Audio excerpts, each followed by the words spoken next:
भारतीय राज्यघटनेच्या आधारावर 4 दिवसापासून आमरण उपोषण अभिलाष देवरे यांचं चालू आहे.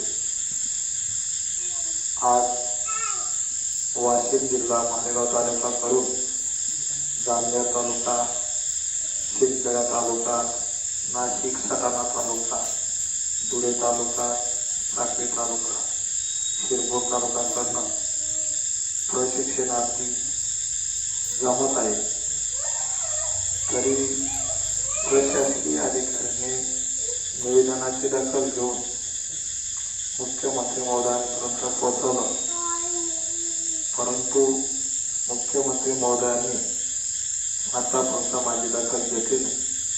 जर त्यांनी दखल घेतली नाही तर याचा पुढचं आंदोलन हे तीव्र होऊ शकतं.